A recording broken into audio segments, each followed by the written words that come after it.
আসসালামু আলাইকুম, সাদ ফার্মে আপনাদের সবাইকে স্বাগতম।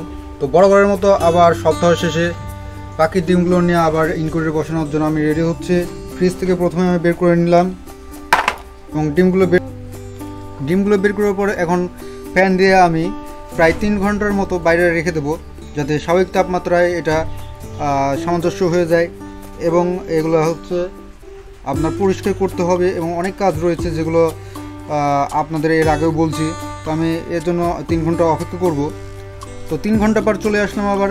ডিমগুলো এখন আমি পরিষ্কার করব, পরিষ্কার করে বাছাই করে তারপরে ডিমগুলো আমি আমার মেশিনে বসাবো।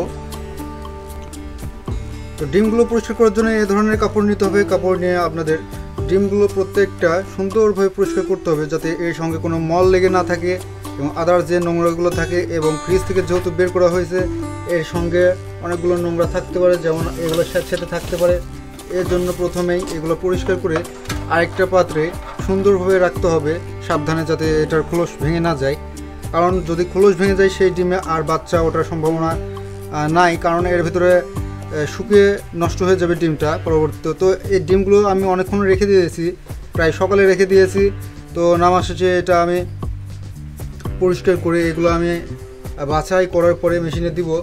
তো এখনও দেখা যাচ্ছে ডিমগুলো কিন্তু স্যাঁতস্যাঁতে রয়েছে, যেহেতু এগুলো ফ্রিজের মধ্যে ছিল। এজন্য আমি সুন্দরভাবে মুছে নিচ্ছি এবং শুষ্ক করে নিচ্ছি।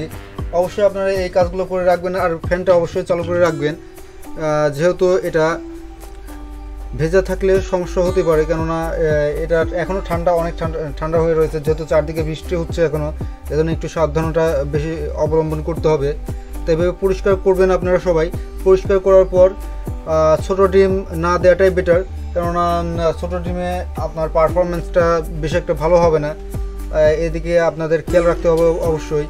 যদি পাখির সাইজটা বড় আনতে চান, গ্রোথটা ভালো নিতে চান, তাহলে অবশ্যই পুষ্ট ডিম অবশ্যই আপনাদের মেশিনে দিতে হবে। এতে করে পুষ্ট বাচ্চা আপনাদের হাতে পৌঁছাবে।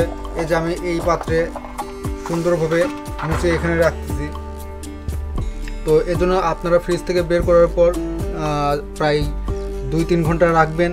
আর যদি ফ্যানটা চালু করে রাখেন, তাহলে এটা বাতাসে আরও সুন্দরভাবে শুষ্ক হয়ে উঠবে। তারপরে এভাবে পরিষ্কার করবেন। পরিষ্কার করার পরে বাদ বাকি কাজগুলো তো আপনারা জানেনই কীভাবে কী করতে হবে। আর হ্যাঁ, যারা ইনকিউবেটর মেশিন দিয়ে ফোটাবেন, তারা অবশ্যই মেশিনটা আগের থেকে চালু করে রাখবেন, প্রায় মিনিমাম আধা ঘন্টা আগে চালু করে রাখবেন। এতে করে কী হবে, আপনার মেশিনের সব জায়গায় তাপটা সুন্দরভাবে পৌঁছায় যাবে। কেননা আপনারা জানেন যে মেশিনটা চালু করার পরে কিন্তু আমরা যদি ডিমটা দেওয়ার পরে যদি মেশিনটা চালু করি, তাহলে কিন্তু ডিমটা সঠিক তাপমাত্রা তখনই পাবে না। এজন্য মেশিনটা আগে থেকে চালু করে রাখলে প্রত্যেকটা জায়গায় সমানভাবে তাপমাত্রা পৌঁছাবে। এবং আপনি তারপরে যদি ডিমটা দেন, তাহলে সঠিকভাবে এই তাপমাত্রাটা পেতে পারে। এতে ওভার টেম্পারেচার হওয়ার কোনো সম্ভাবনাই থাকবে না। এদিকে আপনাদের অবশ্যই খেয়াল রাখতে হবে। আর ডিম বসানোর সময় অবশ্যই আপনারা একটি কাজ করতে ভুলবেন না, যে আপনার টেম্পারেচারের সঙ্গে আর্দ্রতাটা কেমন আছে, এইদিকে অবশ্যই খেয়াল রাখবেন। আর্দ্রতা কিন্তু অনেক গুরুত্বপূর্ণ যারা মেশিনে আপনারা বাচ্চা ওঠান, কেননা আর্দ্রতার কারণে কিন্তু ডিমের ভেতরে দেখা যাচ্ছে বাচ্চাগুলো কিন্তু মারা যাচ্ছে। তো এদিকে অবশ্যই খেয়াল রাখতে হবে। আর যখন হ্যাচিং টাইম হয়, তখন তো অবশ্যই আপনার যে আর্দ্রতাটা প্রয়োজন 70+, তো এটা অবশ্যই আপনাদের বজায় রাখতে হবে।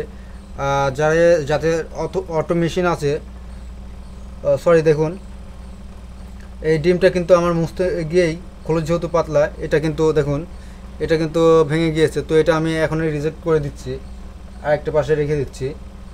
আর হ্যাঁ, যেটা বলছিলাম, যাদের অটো মেশিন তাদের তো ফগার মেশিন ব্যবহার করা যায় অটোমেটিকভাবে। তো সেক্ষেত্রে আলাদা একটা ব্যাপার থাকে। আর যাদের হচ্ছে manual machine, semi auto machine, তারা অবশ্যই এদিকে খেয়াল রাখবেন। আপনার এই ধরনের, এর আগে আমি অন্যান্য ভিডিওতে দেখিয়েছি, এই ধরনের স্প্রে মেশিন ব্যবহার করবেন যখন হ্যাচিং টাইম। এভাবে আপনারা স্প্রে করে দিবেন। এতে করে দেখা যাবে ডিমের গায়ের ওপর খোলসটা সুন্দরভাবে নরম হয়ে উঠবে এবং বাচ্চাগুলো বের হতে অনেকটা সুবিধা হবে। তো আজকে